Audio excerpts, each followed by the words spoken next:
ஒரு கார்த்திகை மாத கருக்கிருட்டு.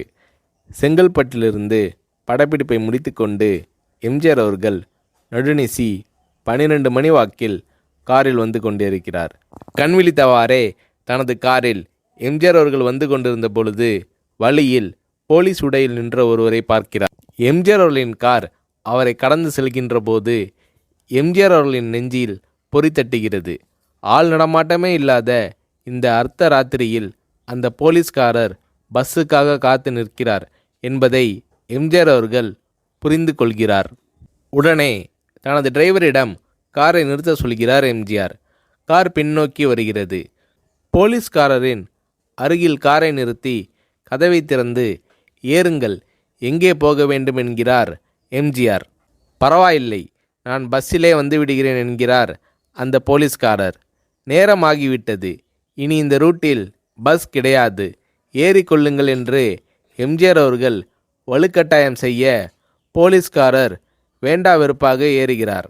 காரின் உள்ளே லைட் போட்டு சாப்பிட்டீங்களா என்று கேட்டுக்கொண்டே தனது சீட்டுக்கு பின்னால் இருந்த பிஸ்கெட் பழங்களை எடுத்து கொடுக்கிறார் எம்ஜிஆர். இப்படி ஓசியில் பயணம் செய்வதே எனக்கு உடன்பாடில்லை. இன்னும் நீங்கள் உண்ண சொல்லி வேறு என்னை இழிவுபடுத்தாதீர்கள் என்று போலீஸ்காரர் மறுக்கிறார். எம்ஜிஆர் அவர்கள் பூரிக்கிறார். இருப்பவனிலிருந்து இல்லாதவன் வரை படித்து பதவியில் இருக்கும் எத்தனையோ பேர் எனக்கு அது வேண்டும் இது வேண்டும் என்று எம்ஜிஆர் அவர்களிடம் வேண்டியதை பெற்று செல்கிறார்கள். ஆனால் சாதாரண பொறுப்பில் இருக்கும் இந்த போலீஸ்காரரின் நேர்மை எம்ஜிஆர் அவர்களை மெய்சிலிர்க்க வைத்துவிட்டது. எம்ஜிஆர் அவர்களின் கார் கத தூரத்தில் வந்து கொண்டிருந்தாலும் காரின் நிறத்தையும் ஒளியையும் மனம் கமலும் ஓடிக்கான் வாசனையையும் வைத்து இது எம்ஜிஆர் அவர்களின் கார் என்றும் கார் சென்ற தடத்தை தொட்டு வணங்குகின்ற அளவுக்கு புகழுடன் திகழ்ந்த நேரம் அது. அரை மணி நேரம் கார் சென்று கொண்டிருக்கிறது. ஆனால் அதுவரை எம்ஜிஆர் அவர்களை பற்றி பெரிதாக போற்றி புகழ்ந்து பேசாமல் அந்த போலீஸ்காரர் வந்ததே புரட்சித் தலைவர் எம்ஜிஆர் அவர்களுக்கு அந்த போலீஸ்காரர் மீது மரியாதையை கூடுதலாக்கியது. நான் தான் எம்ஜிஆர் என்கிறார் எம்ஜிஆர். கேள்விப்பட்டிருக்கிறேன் என்கிறார் அந்த போலீஸ்காரர். பொன்மனச்செம்மல் எம்ஜிஆர் அவர்களின் முகத்தில் கோபம் இல்லை, பதிலுக்கு பொன்முறுவல் மலர்கிறது. என் படங்களை பார்த்து இருக்கிறீர்களா என்று கேட்கிறார் எம்ஜிஆர். நான் சினிமாவே பார்ப்பதில்லை என்கிறார் அந்த போலீஸ்காரர். புரட்சித் தலைவர் எம்ஜிஆர் அவர்கள் இன்னும் பிரமிக்கிறார். இப்போது கார் சத்தத்தை தவிர ஒரே நிசப்தம். போலீஸ்காரர் தனது வீட்டிற்கு 1/2 கிலோமீட்டர் தூரத்திற்கு முன்பே காரை நிறுத்த சொல்லி இங்கேயே இறங்கிக் கொள்கிறேன் என்கிறார். ஏன், நீங்கள் குறிப்பிட்ட அந்த விலாசம் இன்னும் 1/2 கிலோமீட்டர் தூரம் இருக்கிறதே என்கிறார் எம்ஜிஆர்.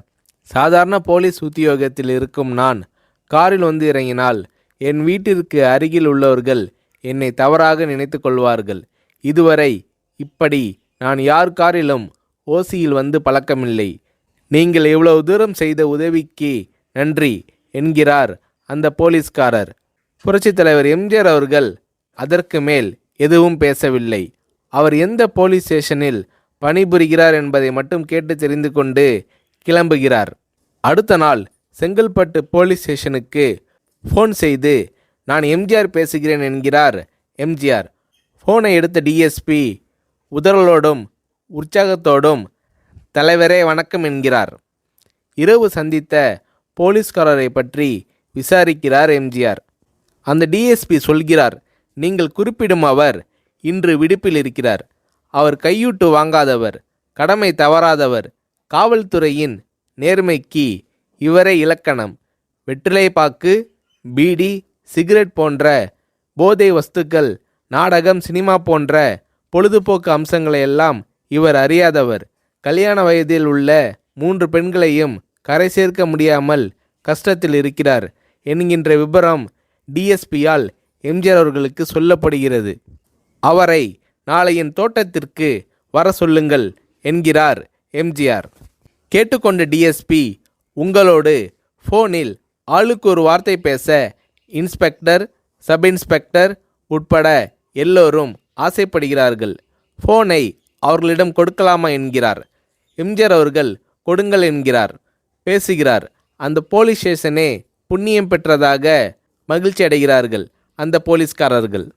மறுநாள் அந்த போலீஸ்காரர் ராமவரம் தோட்டத்திற்கு அழைத்து வரப்படுகிறார்.